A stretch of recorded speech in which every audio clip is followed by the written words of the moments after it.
Olá, meu nome é Álvaro Marcolino, eu sou professor de Filosofia e Sociologia e eu fiz uma escolha sobre essa aula porque eu acredito que a chance de cair filosofia clássica é muito grande esse ano. Então, por isso a gente vai começar pelos filósofos pré-socráticos, que foram os filósofos que vieram antes de Sócrates.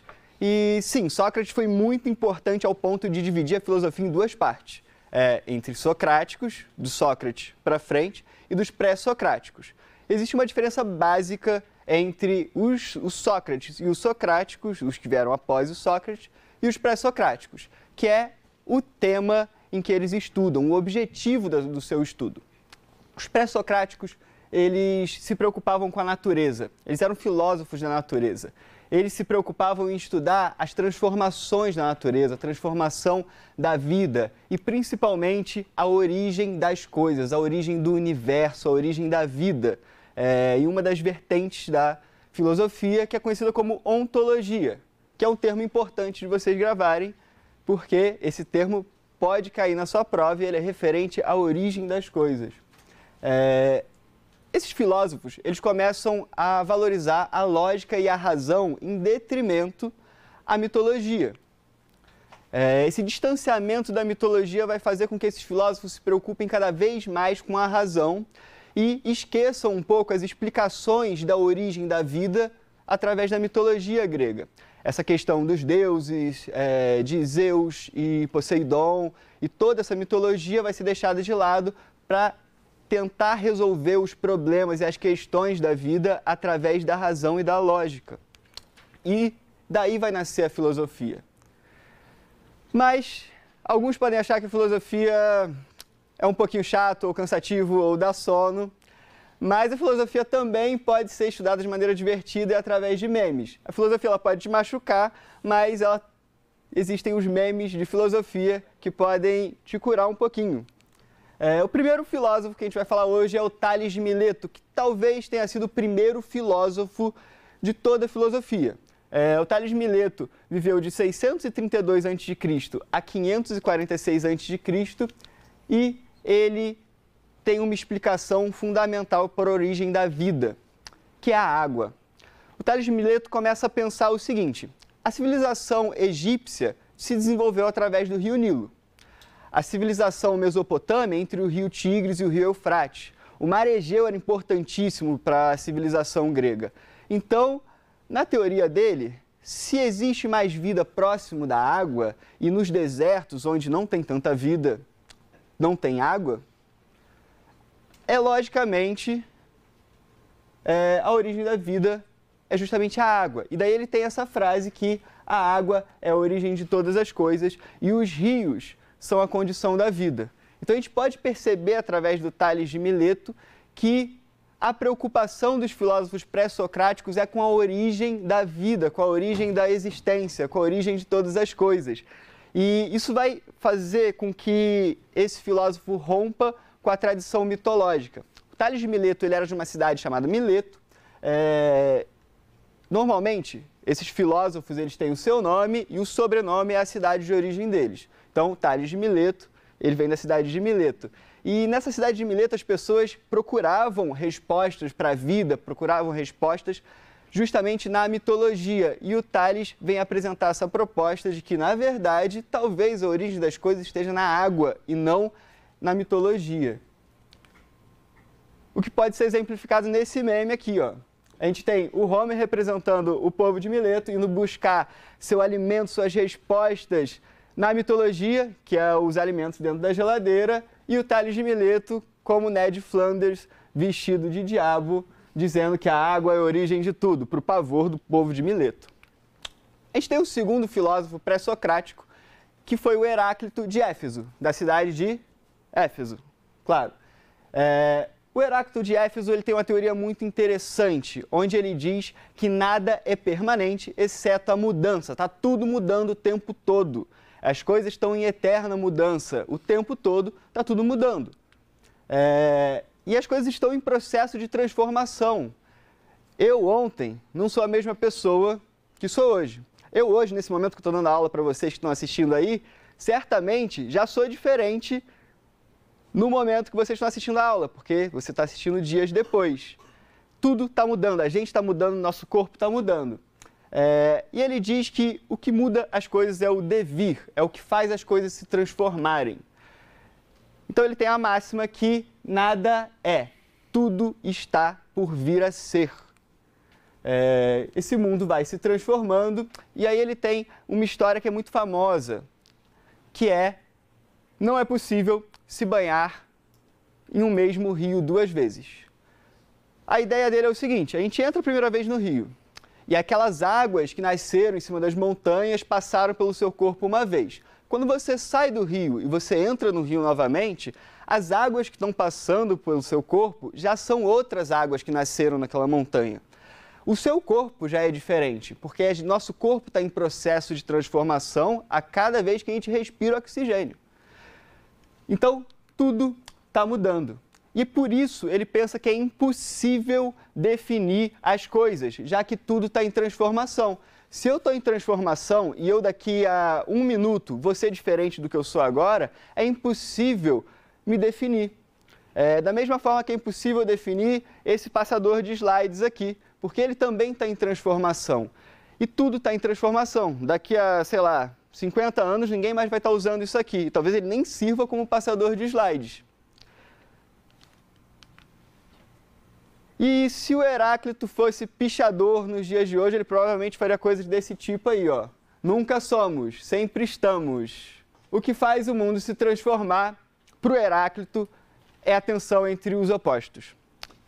Duas coisas diferentes é o que movimenta a transformação do mundo. E essa troca de ideias entre os opostos é justamente o que vai produzir conhecimento. E aí ele vai trazer a ideia da dialética, que é a contradição de ideias produzindo conhecimento. A contradição entre diálogos. Quando eu falo uma coisa e você fala outra coisa, a gente vai conversar e nós dois vamos sair diferentes dessa conversa. Não vamos sair igual, porque a gente está trocando conhecimentos diversos. Isso é muito interessante. Para o Heráclito, a gente só sabe o que é o quente porque a gente já experimentou o frio. E a gente só sabe o que é o frio porque a gente já experimentou o quente. A gente só sabe o que é legal porque a gente sabe o que é chato. E a gente só sabe o que é chato porque a gente sabe o que é legal. A gente só sabe quando a gente está feliz porque em algum momento da nossa vida a gente esteve triste. E a gente só sabe quando a gente está triste porque a gente lembra dos momentos felizes da nossa vida. Então, é essa tensão entre os opostos que vão provocando as mudanças. Ah lá, o WhatsApp. Se o Heráclito tivesse o WhatsApp, ele provavelmente faria esse tipo de coisa que todo mundo aqui já fez. Mandar um monte de mensagem de noite, e aí quando você acorda de manhã, você fala: ai meu Deus, o que eu fiz? Apaga tudo. Acabei de acordar, por que você apagou as mensagens? Porque eu já não sou a mesma pessoa que eu era quando eu mandei essas mensagens. A cara do Heráclito, né? Só que tinha um outro filósofo chamado Parmênides de Eleia, da cidade de Eleia, que ele vai praticar a questão da dialética, tentando refutar o Heráclito. Se o Heráclito dizia que tudo muda, que tudo está em constante mudança, o Parmênides vai discordar dele. O Parmênides ele vai tentar refutar essas ideias do Heráclito na sua obra chamada Sobre a Natureza. E ele diz que existem duas posições no mundo. Que existe a opinião doxa, ele chama de doxa, e essa opinião que todo mundo tem leva a incertezas. Que todo mundo tem uma opinião sobre alguma coisa, mas essa opinião, ela normalmente vai nos levar à incerteza. E existe outra posição no mundo, que é a aletheia ou aletheia, chamem como vocês preferirem, que é a verdade. E a verdade nos leva à certeza. E aí o Parmênides vai dizer que a ideia de que tudo está mudando, proposta pelo Heráclito, é, na verdade, uma doxa, uma opinião, que não é uma aletheia. E que, na verdade, o mundo é uno, é tudo uno. Nada muda. Está tudo conectado de forma em que nada muda. Então, na prática, o que o Parmênides faz é isso aqui, ó. Heráclito dizendo que tudo flui, o Parmênides vai lá e, pum, não, tudo é imóvel. Ou o que ele pode fazer é isso aqui. O Heráclito dizendo que tudo flui e o Parmênides, não, flui não. Mentira. Mas, gente, vocês perceberam que esses filósofos pré-socráticos estavam preocupados basicamente com a origem das coisas, a explicação da natureza, a explicação da physis. Physis é um conceito que diz sobre as coisas físicas, sobre a natureza, sobre a física dessas coisas. E o Sócrates ele vai se preocupar com outro momento. O Sócrates está vivendo no auge da democracia ateniense, no auge das discussões políticas de Atenas. E ele vai se preocupar com o ser humano. E é isso que vai dividir a filosofia entre pré-socráticos e socráticos. O Sócrates vai provocar essa mudança porque ele vai se preocupar com as coisas relativas ao ser humano, com as questões relativas ao ser humano. E o principal objetivo dele é o estudo do ser humano na busca pela verdade, mesmo que a gente nunca vá alcançar essa verdade. Sócrates vai dizer então que por mais que a gente nunca alcance a verdade, a gente tem que estar sempre buscando ela, porque a verdade é um caminho.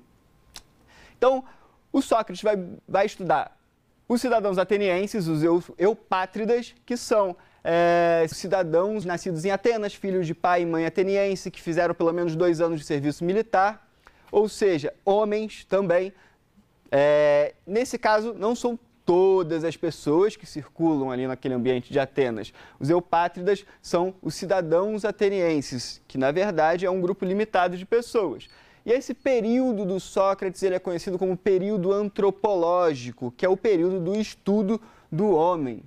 Então, esse é o objetivo da filosofia, buscar a verdade mesmo que ela nunca aconteça.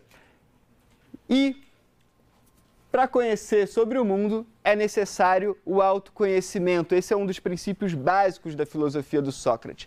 Além de você ter que questionar sobre tudo que está à sua volta, você tem que questionar sobre você mesmo.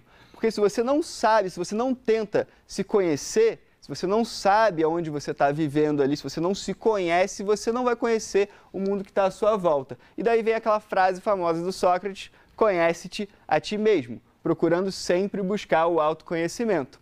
E o Sócrates também partia do princípio, um princípio muito humilde, um princípio de que somos ignorantes, de que a gente ignora todos os assuntos. E é por isso que nós devemos buscar esse conhecimento, buscar construir esse conhecimento. E o Sócrates ele vai dizer que quando a gente assume que somos ignorantes, é quando a gente está mais aberto para buscar esse conhecimento. Se a gente chega com a soberba achando que sabe tudo, a gente vai estar fechado para construir novos conhecimentos. Então, é assim que ele busca a construção do conhecimento. E a melhor maneira para o Sócrates de você construir conhecimento é através da dialética, aquela dialética pensada lá pelo Heráclito. E o Sócrates ele detestaria isso que está acontecendo aqui. Eu falando e vocês aí ouvindo. Se ele tivesse aqui, ele provavelmente pegaria você pela mão, te levaria para a praça e vamos trocar uma ideia, o que você pensa da vida? E te faria várias perguntas. Então ele acredita nesse ensino através do diálogo e ele propõe várias perguntas. Como a gente pode ver nesse meme aqui, ó.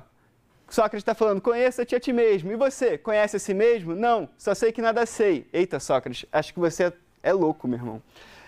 Qual é a ideia? Alguém que não Sócrates nesse meme está praticando o método socrático com Sócrates. E o que seria esse método socrático? O método socrático ele é dividido em 4 partes. A primeira parte ela pode ser chamada de exortação, que é a provocação, é o convite para aquela pessoa participar desse debate. O segundo passo é a indagação. O Sócrates vai questionar o convidado sobre as ideias dele e provocar para que ele comece a falar sobre as suas opiniões. E aí é uma questão muito importante, porque para o Sócrates, opinião é diferente de conhecimento. E isso é o que a gente mais vê no mundo hoje, pessoas cheias de opinião, mas que na verdade não conseguem contextualizar essa opinião com conhecimentos.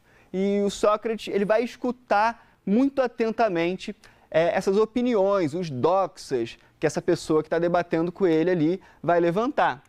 Após ele escutar com muita atenção, o Sócrates vai perceber as falhas, os pontos fracos naquela argumentação. E aí ele vai fazer a ironia. O que não é bem a ironia que a gente conhece hoje. A ironia do Sócrates é uma ironia de você questionar aqueles pontos fracos com um objetivo. Com o objetivo de levar a pessoa a produzir conhecimento. Com o objetivo de levar essa pessoa com quem ele está interagindo a buscar o conhecimento por si próprio. O Sócrates, então, ele não vai debater como se debate aí no Facebook, como se debate naquelas discussões políticas aí da internet, que você quer mostrar a sua verdade, quer que o outro escute e engula goela abaixo. Não, o Sócrates ele vai estar sempre partindo do princípio da ignorância, do só sei que nada sei, fazendo perguntas para a pessoa que está interagindo com ele, para essa pessoa se questionar e alcançar o conhecimento por si própria. Que aí vem o quarto passo, que é a maiêutica. A maiêutica é a ideia de dar à luz. Maiêutica, no termo, na origem do termo, significa dar à luz, como se fosse um parto mesmo. Então, Sócrates ele passa a indicar caminhos e tenta construir conceitos junto com essa pessoa para tentar resolver os problemas que foram levantados durante a ironia.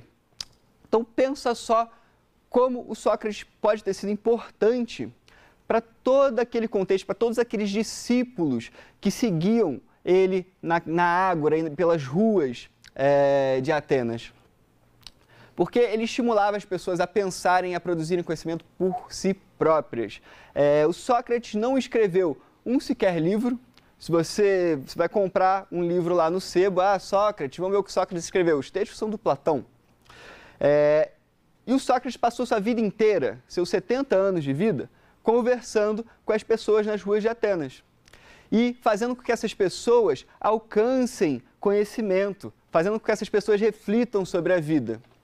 E ele foi tão importante que mesmo sem ter escrito um livro sequer, o Sócrates divide a filosofia em duas partes.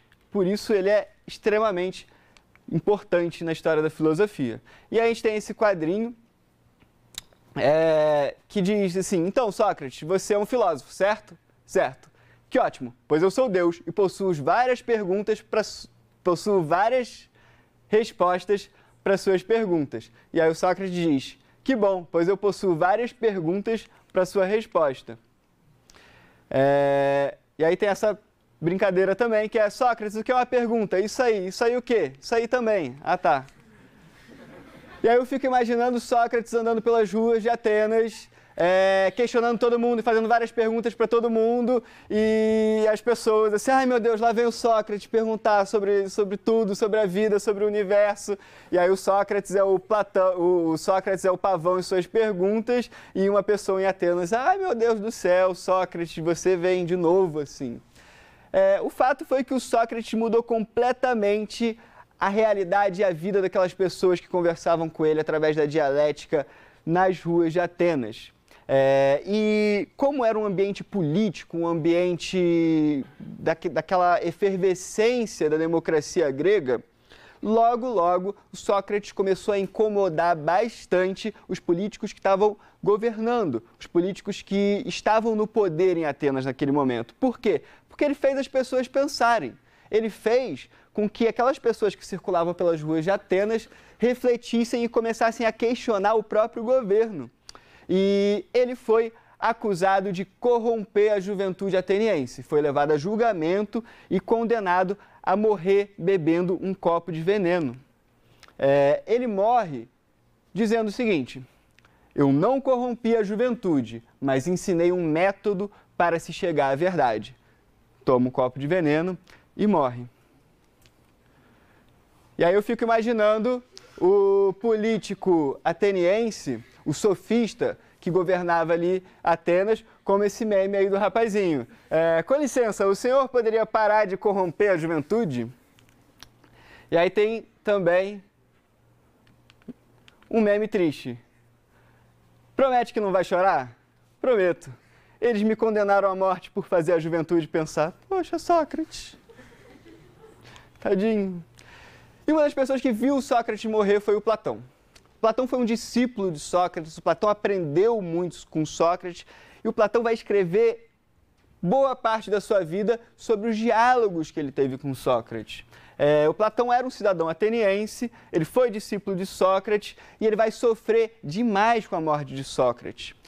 E depois que ele vê o seu grande mestre, Sócrates, morrer condenado por corromper a juventude, ele sai por Atenas, sai de Atenas e viaja por toda a Grécia, praticando a dialética, conversando com as pessoas, refletindo sobre a vida, muito porque ele fazia parte dessa juventude corrompida pelo Sócrates, e o Platão ele chega à conclusão que o que ele deveria fazer da vida dele era retornar a Atenas e fundar a Academia de Atenas, uma escola de filosofia, ou Academia de Platão, que nos dias atuais ia ser mais ou menos assim, ó. Ele tá malhando nada. Ele não está malhando nada, mas ele está pensando. Ele está pensando muito. Ou mais ou menos assim, ó, a diferença da academia de hoje para a academia de Platão. O rapaz está quase botando o cérebro para fora ali, coitado. O Platão tem uma teoria que é muito importante. A base da teoria do Platão é a teoria das ideias. Ele divide o mundo em mundo sensível e mundo inteligível. O mundo sensível é o mundo que a gente consegue sentir. Esse mundo que a gente toca, que a gente sente o cheiro, que a gente vê, que a gente escuta, é o mundo que os nossos sentidos conseguem captar. E o mundo inteligível, ou o mundo das ideias, é o mundo que os nossos sentidos não conseguem perceber, mas que a gente pode tentar acessá-los através da razão, através do pensamento, através das ideias.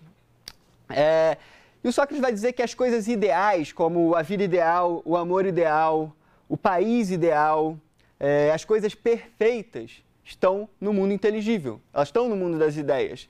E que esse mundo material que a gente vive é uma cópia imperfeita do mundo inteligível, do mundo das ideias. Então ele diz que o que existe nesse mundo, existe no mundo inteligível. Só que nós somos cópias imperfeitas desse mundo inteligível, aqui no mundo sensível. E aí o Platão vai trazer essa reflexão sobre o amor platônico, que é um amor que é perfeito. Mas por que ele é perfeito? Ele é perfeito porque ele existe no mundo inteligível. É aquela coisa de quando você está apaixonado, mas a pessoa... Você já casou, você já teve filho, mas a pessoa não sabe, e ela ainda não descobriu que você está casado. Por quê? Porque está no mundo das ideias, está dentro do seu pensamento, e é perfeito. E esse relacionamento é perfeito, porque ele não existe. A partir do momento que ele passar a existir no mundo sensível, ele vai se tornar imperfeito, porque ele vai ser uma cópia imperfeita do amor perfeito que existe no mundo inteligível. E o Platão, ele diz mais. O Platão vai dizer o seguinte, ele vai dizer que a gente já esteve no mundo inteligível, a gente já esteve nesse mundo perfeito, só que nós caímos aqui nesse mundo imperfeito, nesse mundo material. E que quando a gente caiu do mundo inteligível para o mundo material, a gente sofreu um processo de amnésia, nos esquecemos tudo. E a gente está aqui vivendo nesse mundo imperfeito, mas existe uma maneira da gente acessar o conhecimento no mundo inteligível, que é através da razão e da busca pela verdade. Através da razão e da busca pela verdade, através da filosofia, a gente pode acessar esse conhecimento do mundo inteligível. Isso é um processo que ele vai chamar de reminiscência, que é quando nós, aqui do mundo material, aqui desse mundo imperfeito, vamos conseguir ter acesso ao mundo perfeito. E aí, quando ele diz que o mundo das ideias é perfeito e o mundo sensível é uma cópia imperfeita, a gente pode sempre ficar com esse meme aqui, ó, porque tem um gatinho muito bonito aqui e um bolo meio esquisito.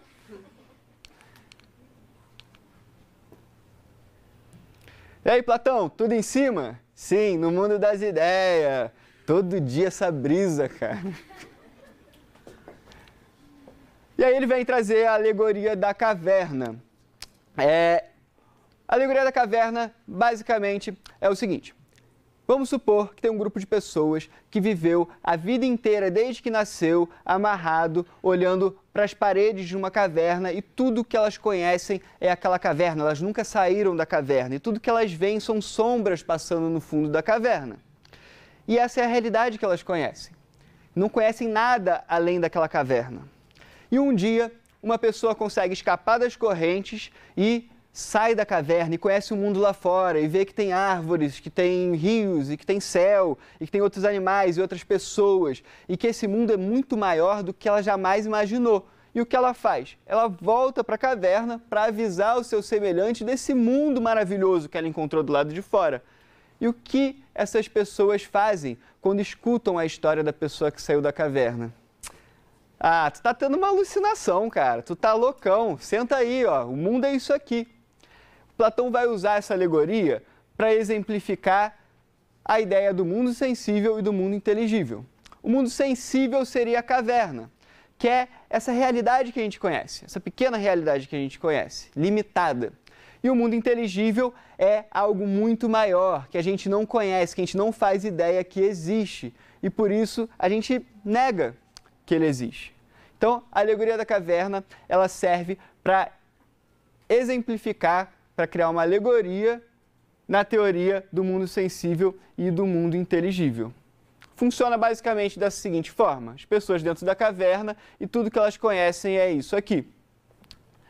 Quando uma pessoa sai da caverna, vê que o mundo é incrível e volta, ela é considerada uma pessoa em alucinação.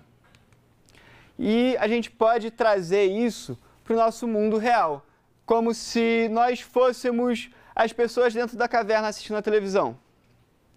E aqui a gente tem dentro dessa caverna as pessoas que produzem a televisão.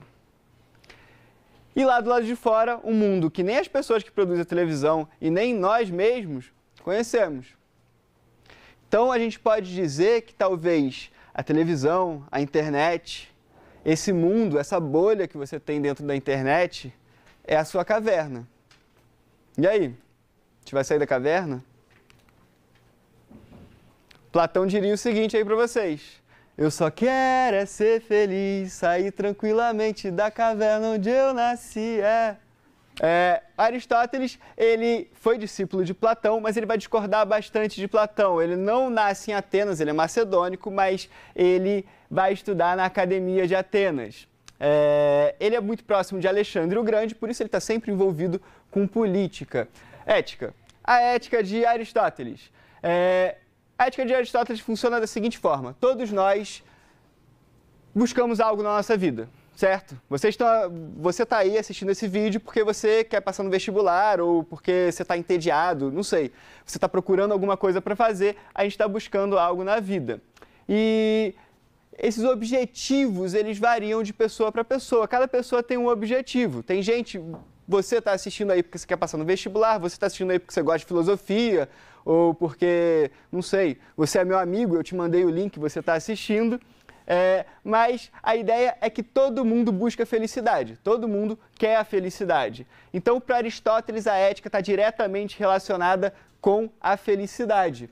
A ética é um conceito individual, cada um de nós buscando essa felicidade. E essa felicidade é buscar pelo sumo bem, que é o bem final. E para a gente buscar a ética, nós temos que ser portadores da razão, porque a consciência que a gente vai conseguir através da razão vai ser o que vai discernir o certo do errado. Então, o ser humano dotado da razão precisa ter uma boa conduta para alcançar o sumo bem. E daí vem a justa medida, que é um conceito muito importante para vocês saberem. A justa medida é o caminho do meio, é o meio termo, é saber agir sem excessos. É você não comer demais, você comer o que você precisa comer. É você não fazer exercícios físicos demais, mas fazer exercícios físicos ao ponto do necessário para o seu corpo. É você tentar viver sem ir para os extremos do mundo, tentar viver nesse caminho do meio, uma vida controlada. Então, assim como um corpo saudável é aquele que evita exageros, uma pessoa feliz é aquela que age com prudência ao longo da sua vida. Mas a ética para Aristóteles não é só isso. A ética do Aristóteles vai além. A busca por felicidade nunca pode atrapalhar a busca pela felicidade do outro. Isso é fundamental para a ética do Sócrates?